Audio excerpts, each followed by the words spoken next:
Dangdut go internasional. Ya, dangdut memang telah berkembang di banyak negara. Dangdut sebagai identitas musik Indonesia ini tercipta hasil modifikasi atau derivatif dari musik Melayu. Namun tidak bisa dipungkiri dalam genre dangdut cukup dominan pengaruh musik India, Arab, dan juga ada sentuhan irama rock.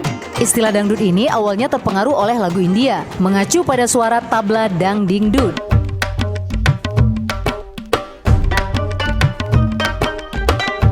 Rhoma Irama sebagai raja dangdut memasukkan sedikit unsur rock, sehingga lebih memancing orang untuk bergoyang dibanding lagu Melayu masa lalu yang lebih mendayu-dayu. Makanya, dangdut dan goyangannya menjadi hal yang tak terpisahkan. Dalam lirik lagu Inul Daratista terdapat kata-kata dangdut tanpa goyang ibarat sayur tanpa garam. Iya juga ya. Inul terkenal karena goyang ngebornya. Banyak pedangdut wanita yang mendapat julukan tertentu sesuai dengan teknik goyang yang dipopulerkannya. Dangdut yang mulai diintrodusir pada awal dekade 1970-an awalnya dinilai sebagai musik kampungan dan hanya diminati oleh orang-orang kelas bawah dalam strata sosial ekonomi. Saat ini, perkembangan musik dangdut Indonesia sangatlah pesat. Bahkan televisi swasta nasional berkali-kali mengadakan lomba pencarian bakat dalam program Dangdut Akademi Asia. Di luar Asia Tenggara, ternyata dangdut juga mengalami perkembangan yang pesat di Amerika Serikat dan Jepang. Sekarang ini tercatat sejumlah penyanyi Amerika Serikat yang telah membawakan lagu-lagu dangdut. Bule cantik Amerika Serikat Daniel Desire pernah merilis lagu Kinyis-Kinyis ciptaan Sandi Sulung. Walaupun yang bawakan bule, namun terasa dangdut banget. Bergayakan pantura dan hentakan gendang yang heboh. Masih banyak penyanyi dangdut Amerika Serikat lainnya yang menggolorakan lagu dangdut Indonesia. Sebagai hasil dari beberapa kali diadakannya festival dangdut yang digagas oleh komunitas Indonesia di Amerika. Selain itu, penyanyi dangdut dari Indonesia juga sudah beberapa kali manggung di Amerika Serikat yang tidak saja ditonton oleh masyarakat Indonesia tapi juga warga lokal Amerika.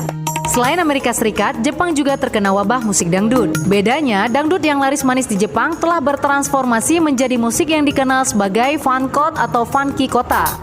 DJ Jet Baron, pemuda 41 tahun kelahiran Kawasaki, Jepang ini telah melahirkan beberapa album musik funkot. Beberapa lagu dangdut Indonesia yang mendunia telah ditonton oleh ratusan juta orang di seluruh dunia seperti lagu Cantiknya Siti Badriah dan Sayangnya Via Valen.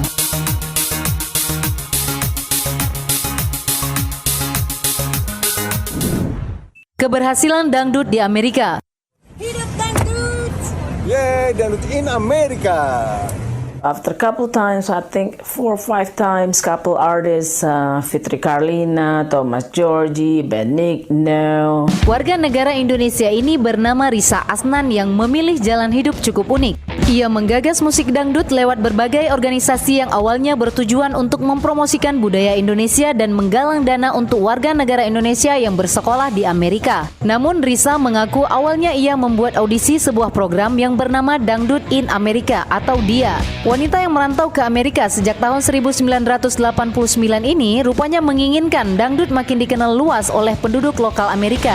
Risa tidak mengetahui orang Amerika apakah bisa menyanyikan lagu dangdut. Ide ini muncul karena sebelumnya Risa pernah dipercayakan menjadi promotor dangdut pada tahun 2004 bersama Thomas Georgi, Liza Natalia, dan Fitri Carlina. Audisi dangdut ini dikhususkan untuk penduduk Amerika sehingga bisa berinteraktif langsung dengan warga lokal. Risa Asnan pernah berkuliah di West Valley College, Saratoga, California ini mengaku awal ketertarikannya dengan dangdut setelah mendengar lagu dangdut yang dibawakan oleh bule Amerika. Awalnya, wanita yang mendapat julukan Mama Dangdut ini justru tidak menyukai genre musik dangdut. Namun, ketika merantau di Amerika, ia justru merasakan sebuah feel yang berbeda. Bahkan, Risa mengatakan ia sama sekali tak menyukai lagu dangdut. Bagi Risa Asnan, dangdut menurutnya norak banget. Namun, karena tinggal lama di Amerika, mendengar dangdut di Amerika membuatnya merinding teringat kampung halaman dan mengembalikan masa lalunya ke Indonesia. Risa mengibarkan dangdut menjadi go internasional dengan membuat audisi di Amerika. Karena ia berpikir ini yang bisa dia lakukan untuk Indonesia. Saya sangat berharap, yuk teman-teman, kalau memang tertarik ingin melihat dangdut mendunia, bantulah kita. Saya nggak bisa sendirian di sini, hanya cuma 14 tahun sudah Risa Asnan mengelola organisasi ini. Ia mengungkapkan beberapa hal yang selalu membuatnya semangat dalam memperkenalkan dangdut di Amerika. Melalui dangdut, Risa bertemu dengan banyak orang dan karakter. Risa juga bangga sebagai diaspora yang mempromosikan budaya Indonesia. Risa mengatakan melalui musik dangdut, paling tidak saya sudah berkontribusi sesuatu kepada Indonesia tanpa pamrih dan rasa cintaku kepada Indonesia. Minat orang-orang di Amerika terhadap musik dangdut begitu besar. Musik dangdut sekarang ini juga berkembang sehingga mudah didengar dan dinikmati oleh berbagai kalangan. 14 tahun perjalanan dangdut di Amerika ini tidaklah berjalan mulus. Meski mendapat atensi dari warga Amerika, namun sebagian orang kerap dipandang sebelah mata. Dalam operasionalnya, Risa Asnan bahkan rela mengeluarkan uang sendiri untuk menjamin keberlangsungan dangdut di Amerika. Dengan adanya komunitas dangdut di Amerika, ia lebih mudah untuk mendapatkan talent di Amerika dan warga lokal Amerika percaya dan berharap akan ada salah satu lagu yang akan hit dari lagu original. Walau secara bisnis belum menguntungkan, Risa akan terus maju sampai ada yang hit sebagai label dangdut in Amerika. Dangdut sudah menjadikan suatu culture bagian dari Amerika. Risa lahir dan dibesarkan di Amerika saat ini. Ia menetap di negara Paman Sam. Ia juga menuturkan kemungkinan ia akan kembali ke Indonesia. Risa mengatakan kangen sekali dengan Indonesia, apalagi menjadi seorang produser dangdut. Saya merasa sangat bangga telah menjalani semua ini, berjuang tanpa pamrih buat Indonesia. Keberhasilan dangdut in Amerika juga telah membuat bule cantik Christine Denison jatuh hati dengan musik genre yang satu ini. Lahir di Pennsylvania pada 15 Juli 1987, Christine Denison bergabung dengan Dangdut in Amerika. Suatu hari, Christine diundang sebagai artis figuran sebuah film untuk episode Dangdut in American berjudul Dangdut 101. Bagi Christine, dangdut adalah salah satu genre musik yang easy listening dengan instrumen yang menyenangkan. Musik dangdut sangat berbeda dengan musik lainnya di Amerika. Ia melihat makna di balik lagu-lagu dangdut. Setiap lagu dangdut memiliki cerita yang sangat ia sukai.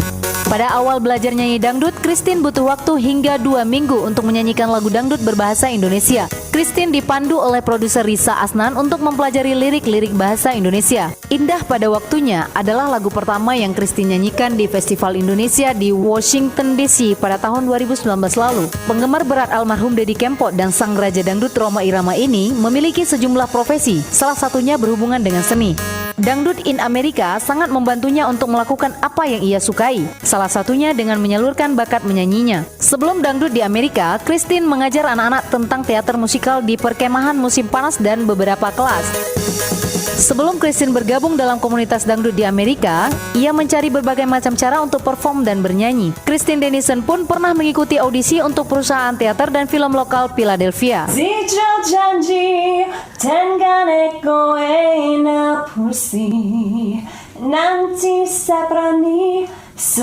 Ketika Christine sudah bergabung dengan Dangdut in Amerika, ia telah membuat lebih dari 25 video musik. Walau Christine belum pernah ke Indonesia, ia menyukai beberapa masakan Indonesia.